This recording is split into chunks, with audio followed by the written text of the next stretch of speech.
What is the most difficult type of loss in life? Is it losing one of our loved ones? Is it losing our wealth? The biggest loss is living life and loss itself. You're going through life going in the wrong direction. And that's why Allah subhanahu wa ta'ala told us in one of the smallest surahs in the Qur'an to pay attention to this. In Surah Al-Asr, when He told us, إِنَّ الْإِنسَانَ لَفِي خُسْرٍ, that every individual is in khusr, that he's in loss.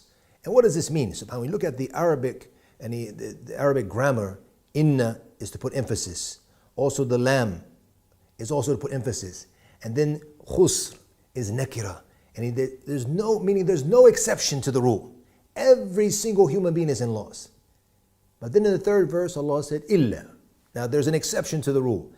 The ones who have these characteristics, these 4 characteristics mentioned in the verse, those who have iman and they do good deeds. وَتَوَاصَوْا بِالْحَقِّ وَتَوَاصَوْا بِالصَّبْرِ, that they call to the haqq and they call to sabr. What does this mean? Those who إِلَّا الَّذِينَ آمَنُوا, except for those who believe. وَعَمِلُوا الصَّالِحَاتِ, those who آمَنوا, who have believed. And if you have true iman, right away it calls to the next one. It calls to the amal salih. It calls to the good deed. You have to have it. And once you have these two, you have the iman and you have the good deed, what happens? Automatically it calls you to give da'wah, to call others to it. Because it's not something you want to keep for yourself. It's something you want to share with others.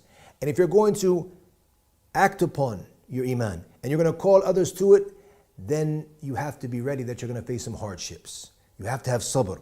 And sabr here we're talking about in all 3 of its main forms. The sabr when it comes to doing that which you're commanded, and the sabr and staying away from that which you've been told to stay away from, and the sabr on the adha, the harms and the difficulties you're going to face along the path.